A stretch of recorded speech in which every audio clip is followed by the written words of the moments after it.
Guys hi guys, welcome to Aruna teach Kannada YouTube channel.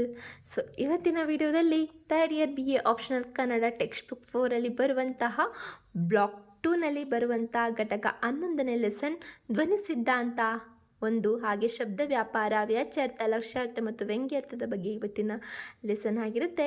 So video ಎಂಡ್ವರೆಗೂ skip ಮಾಡಿದೆ ನೋಡಿ ಅಂತ ಹೇಳ್ತಾ, ನಾನು ಪ್ರತಿಯೊಂದು ಪೇಜಲ್ಲಿ ನಿಮಗೆ ಎಕ್ಸ್ಪ್ಲೇನ್ ಮಾಡಬೇಕಾದ್ರೆ ನೀವು ಅದನ್ನು ಸ್ಕ್ರೀನ್ಶಾಟ್ ತಗೊಂಡು ನಿಮಗೆ ಓದಲಿಕ್ಕೆ ಹೆಲ್ಪ್ ಮಾಡ್ಕೊಳ್ಳಿ. ಹಾಗೆಯೇ ಜೆರಾಕ್ಸ್ ಆದರೂ ತಗೊಳ್ಳಿ ಅಥವಾ ನೀವು ನೋಟ್ಸ್ ಆದರೂ ಮಾಡಿಕೊಂಡು ನಿಮಗೆ ಎಕ್ಸಾಮ್ಗೆ ತುಂಬ ಇಂಪಾರ್ಟೆಂಟ್ ಆಗುತ್ತೆ.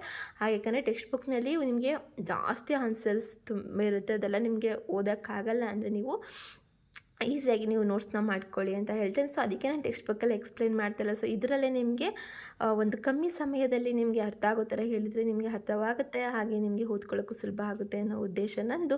ಅದಕ್ಕೆ ನಿಮಗೆ ವಿಡಿಯೋ ನೋಡಲಿಕ್ಕೆ ಅಂತಲೇ ಬಂದಿದ್ದೀರಾ ಅಂದಮೇಲೆ ವಿಡಿಯೋ ಎಂಡ್ವರೆಗೂ ಸ್ಕಿಪ್ ಮಾಡಿದೆ ನೋಡಿ, ತುಂಬ ಹೆಲ್ಪ್ಫುಲ್ ಆಗುತ್ತೆ, ನಿಮಗೆ ಯೂಸ್ಫುಲ್ ಆಗಿದೆ ಅಂತ ಹೇಳ್ತಾ let's start the lesson. First ಪೀಠಿಕೆ ನೋಡೋಣ.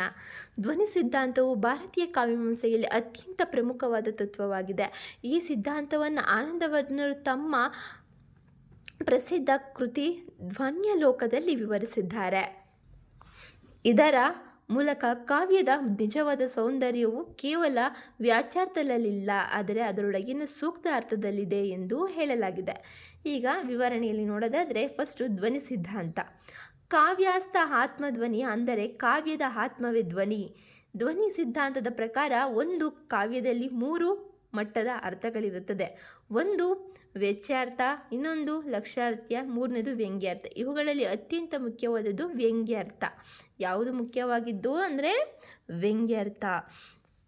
ಸೆಕೆಂಡ್, ಶಬ್ದ ವ್ಯಾಪಾರ, ಫಂಕ್ಷನ್ ಆಫ್ ವರ್ಡ್ ಅಂದರೆ ಶಬ್ದವು ಕಾವ್ಯದಲ್ಲಿ ಅರ್ಥವನ್ನು ವ್ಯಕ್ತಪಡಿಸುವ ಮುಖ್ಯ ಸಾಧನವಾಗಿದೆ. ಶಬ್ದದ ಮೂಲಕ ಅರ್ಥವನ್ನು ಗ್ರಹಿಸುವ ಕ್ರಮವನ್ನು ಏನಂತ ಕರಿತೇವೆ ನಾವು? ಶಬ್ದ ವ್ಯಾಪಾರ ಅಂತ ಕರಿತೇವೆ. ಶಬ್ದದ 3 ಪ್ರಮುಖ ವ್ಯಾಪಾರಗಳನ್ನು ನೋಡೋಣ. ಫಸ್ಟ್ನೇದು ಅಭಿಧ, ಸೆಕೆಂಡ್ ಒನ್ ಲಕ್ಷಣ, ಹಾಗೂ ಥರ್ಡ್ ಒನ್ ವ್ಯಂಜನ. ಇವುಗಳ ಮೂಲಕವೇ ವ್ಯಾಚ್ಯಾರ್ಥ, ಲಕ್ಷ್ಯಾರ್ಥ ಮತ್ತು ವ್ಯಂಗ್ಯಾರ್ಥಗಳು ಹೊರಹೊಮ್ಮುತ್ತವೆ. First one ವ್ಯಾಚ್ಯಾರ್ಥ. ಅಂದರೆ ವ್ಯಾಚ್ಯಾರ್ಥ ಎಂದರೆ ಶಬ್ದದ ನೇರ ಅರ್ಥ. ಶಬ್ದವು ತನ್ನ ಮೂಲ ಅರ್ಥವನ್ನು ತಿಳಿಸುವಾಗ ಅದು ಏನಾಗುತ್ತೆ? ವ್ಯಾಚ್ಯಾರ್ಥವಾಗುತ್ತೆ. ವಾಚ್ಯಾರ್ಥ. ಉದಾಹರಣೆಗೆ ಗಂಗಾಯಂ ಘೋಷ. ಇಲ್ಲಿ ಗಂಗಾ ಎಂದರೆ ನದಿ, ಘೋಷ ಎಂದರೆ ಗ್ರಾಮ. ನೇರವಾಗಿ ನೋಡಿದರೆ ಗಂಗೆಯೊಳಗೆ ಗ್ರಾಮವಿದೆ ಎಂಬ ಅರ್ಥ ಬರುತ್ತದೆ. ಇದು ವಾಚ್ಯಾರ್ಥ. ಆದರೆ ಇದು ಅಸಂಭವವಾದ್ದರಿಂದ ಇನ್ನೊಂದು ಅರ್ಥವನ್ನು ಹುಡುಕಬೇಕಾಗುತ್ತದೆ.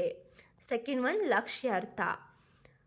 ವ್ಯಾಚ್ಯಾರ್ಥವು ಅಸಂಗತವಾಗಿರುವಾಗ ಅಥವಾ ಅಪೂರ್ಣವಾಗಿರುವಾಗ ಶಬ್ದವು ಸೂಚಿಸುವ ಪರೋಕ್ಷ ಅರ್ಥವೇ ಲಕ್ಷ್ಯಾರ್ಥ.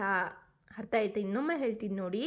ವಾಚ್ಯಾರ್ಥವು ಅಸಂಗತವಾಗಿರುವಾಗ ಅಥವಾ ಅಪೂರ್ಣವಾಗಿರುವಾಗ ಶಬ್ದವು ಸೂಚಿಸುವ ಪರೋಕ್ಷ ಅರ್ಥವೇ ಲಕ್ಷ್ಯಾರ್ಥ. ಮೇಲಿನ ಉದಾಹರಣೆ ಗಂಗೆಯಂ ಘೋಷ ಎಂದರೆ ನದಿಯೊಳಗೆ ಗ್ರಾಮ ಇರಲು ಸಾಧ್ಯವಿಲ್ಲ ಅಲ್ವೇ? ಆದ್ದರಿಂದ ಗಂಗೆಯ ತೀರದಲ್ಲಿ ಗ್ರಾಮವಿದೆ ಎಂಬ ಅರ್ಥವನ್ನು ತೆಗೆದುಕೊಳ್ಳುತ್ತೇವೆ. ಇದು ಲಕ್ಷ್ಯಾರ್ಥ. ಲಕ್ಷಣ 3 ವಿಧಗಳು: ಜಹಲಕ್ಷಣ, ಅಜಹಲಕ್ಷಣ, ಹಾಗೆ ಜಹಲಕ್ಷಣ. ಥರ್ಡ್ ಒನ್ ವ್ಯಂಗ್ಯಾರ್ಥ ಅಂದರೆ ಸಜೆಸ್ಟೆಡ್ ಮೀನಿಂಗ್. ಲಕ್ಷ್ಯಾರ್ಥ ಅಂದರೆ ಇಂಡೈರೆಕ್ಟ್ ಮೀನಿಂಗ್. ವ್ಯಾಚ್ಯಾರ್ಥ ಅಂದರೆ ಲಿಟರಲ್ ಮೀನಿಂಗ್. ಅರ್ಥ ಆಯ್ತಾ? ವ್ಯಾಚ್ಯಾರ್ಥ ಮತ್ತು ಲಕ್ಷ್ಯಾರ್ಥಗಳನ್ನು ಮೀರಿ ಓದುಗರ ಮನಸ್ಸಿನಲ್ಲಿ ಉದ್ಭವಿಸುವ ಸೂಕ್ಷ್ಮ ಮತ್ತು ಗೂಢ ಅರ್ಥವೇ ವ್ಯಂಗ್ಯಾರ್ಥ. ಇದು ಧ್ವನಿ ಸಿದ್ಧಾಂತದ ಕೇಂದ್ರ ಬಿಂದುವಾಗಿದೆ. ಉದಾಹರಣೆಗೆ ಚಂದ್ರನು ಉದಯಿಸಿದ್ದಾನೆ, ಇದು ವಾಚ್ಯಾರ್ಥ. ಚಂದ್ರೋದಯವಾಗಿದೆ, ವ್ಯಂಗ್ಯಾರ್ಥ. ಪ್ರಿಯಕರನ ಮುಖದ ಸೌಂದರ್ಯವನ್ನು ಸೂಚಿಸಬಹುದು. ಇವಾಗ ಧ್ವನಿ ಸಿದ್ಧಾಂತದ ಬಗ್ಗೆ ನೋಡೋಣ. ಧ್ವನಿಯ ವಿಧಗಳು.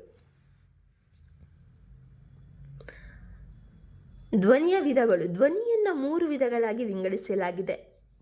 ಫಸ್ಟ್ ಒನ್ ವಸ್ತು ಧ್ವನಿ, ಸೆಕೆಂಡ್ ಒನ್ ಅಲಂಕಾರ ಧ್ವನಿ, ಥರ್ಡ್ ಒನ್ ರಸಧ್ವನಿ. ಇವಾಗ ವಸ್ತು ಧ್ವನಿ ಬಗ್ಗೆ ನೋಡೋಣ. ಒಂದು ವಿಚಾರ ಅಥವಾ ವಿಷಯವನ್ನು ಸೂಚಿಸುವುದಕ್ಕೆ ನಾವು ಏನಂತ ಕರಿತೇವೆ? ವಸ್ತು ಧ್ವನಿ ಅಂತ ಕರಿತೇವೆ.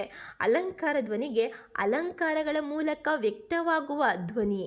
ರಸಧ್ವನಿ ಅಂದರೆ ಭಾವ ಮತ್ತು ರಸದ ಮೂಲಕ ವ್ಯಕ್ತವಾಗುವ ಧ್ವನಿಗೆ ನಾವೇನಂತ ಕರಿತೇವೆ? ರಸಧ್ವನಿ ಅಂತ ಕರಿತೇವೆ. ಇದು ಅತ್ಯುನ್ನತ. ಧ್ವನಿ ಸಿದ್ಧಾಂತದ ಮಹತ್ವವನ್ನು ನೋಡೋಣ. ಕಾವ್ಯದ ನಿಜವಾದ ಸೌಂದರ್ಯವನ್ನು ಅನಾವರಣಗೊಳಿಸುತ್ತದೆ. ಓದುಗರ ಮನಸ್ಸಿನಲ್ಲಿ ಆನಂದವನ್ನು ಉಂಟು ಮಾಡುತ್ತೆ. ಕಾವ್ಯವನ್ನು ಗಾಢವಾಗಿ ಮತ್ತು ಪರಿಣಾಮಕಾರಿ ಮಾಡುತ್ತದೆ. ರಸದ್ವಾಸ್ವಾದನೆಗೆ ಮುಖ್ಯ ಕಾರಣವಾಗುತ್ತದೆ. ಆನಂದವರ್ಧನ ಮತ್ತು ಅಭಿನವ ಗುಪ್ತರು ಧ್ವನಿ ಸಿದ್ಧಾಂತವನ್ನು ಅಭಿವೃದ್ಧಿಪಡಿಸಿ ಕಾವ್ಯಶಾಸ್ತ್ರದಲ್ಲಿ ಮಹತ್ತರ ಸ್ಥಾನವನ್ನು ನೀಡಿದರು. ಇವಾಗ ಕೊನೆಯದಾಗಿ ಸಾರಾಂಶವನ್ನು ನೋಡೋಣ. ಧ್ವನಿ ಸಿದ್ಧಾಂತವು ಕಾವ್ಯದ ಆತ್ಮವನ್ನು ವಿವರಿಸುವ ಪ್ರಮುಖ ತತ್ವವಾಗಿದೆ. ಶಬ್ದದ ಮೂಲಕ ವ್ಯಕ್ತವಾಗುವ ಅರ್ಥಗಳು 3 ಮಟ್ಟಗಳಲ್ಲಿ ಕಂಡುಬರುತ್ತದೆ: ವಾಚ್ಯಾರ್ಥ ಮತ್ತು ವ್ಯಂಗ್ಯಾರ್ಥ. ಇವುಗಳನ್ನು ವ್ಯಂಗ್ಯಾರ್ಥವೇ ಕಾವ್ಯದ ಜೀವಾಳ. ಕವಿ ತನ್ನ ಭಾವನೆಗಳನ್ನು ನೇರವಾಗಿ ಹೇಳದೆ ಸೂಕ್ಷ್ಮವಾಗಿ ಸೂಚಿಸುವ ಮೂಲಕ ಓದುಗರ ಮನಸ್ಸಿನಲ್ಲಿ ಆನಂದವನ್ನು ಉಂಟು ಮಾಡುತ್ತಾನೆ. ಇದೇ ಧ್ವನಿ ಸಿದ್ಧಾಂತದ ಸಾರ. So I hope you guys ನಿಮ್ಗೆ ಅರ್ಥ ಆಗಿದೆ ಈ ವಿಡಿಯೋ ಅಂತ, ಈ ಲೆಸನ್. ಹಾಗೆಯೇ ನಿಮ್ಗೆ ಇಷ್ಟ ಆದಲ್ಲಿ ಲೈಕ್ ಮಾಡಿ, ಹಾಗೆಯೇ ನಿಮ್ಮ ಅನಿಸಿಕೆಗಳನ್ನ ಕಮೆಂಟ್ ಮೂಲಕ ತಿಳಿಸಿ. ಹಾಗೆಯೇ ನಿಮಗೆ ಸಬ್ಸ್ಕ್ರೈಬ್ ಮಾಡಿ, ಹಾಗೆ ಪಕ್ಕದಲ್ಲಿರೋ ಬೆಲ್ಲೈಕನ್ನ ಕ್ಲಿಕ್ ಮಾಡಿ ಆಲ್ ನೋಟಿಫಿಕೇಷನ್ ಮೇಲೆ ಕ್ಲಿಕ್ ಮಾಡಿದರೆ ನಿಮಗೆ ಇನ್ನು ಹೆಚ್ಚಿನ ವೀಡಿಯೋಸ್ ನಿಮಗೆ ಬರ್ತಾ ಇರುತ್ತೆ. ಸೊ ನಿಮಗೆ ಯೂಸ್ಫುಲ್ ಆಗುತ್ತೆ ಅಂತ ಹೇಳ್ತಾ, ಸೊ ನೆಕ್ಸ್ಟ್ ವೀಡಿಯೋದಲ್ಲಿ ನಿಮಗೆ ಘಟಕ 12ರ ಧ್ವನಿ ಸಿದ್ಧಾಂತದ 2 ಅದರ ಧ್ವನಿ ಸಿದ್ಧಾಂತದ ಭಾಗ 2 ಹಾಗೆ ಧ್ವನಿ ಪ್ರಭೇದಗಳನ್ನು ನಾವು ತಿಳಿದುಕೊಳ್ಳೋಣ ಅಂತ ಹೇಳ್ತಾ, so see you the next video. Bye, take care.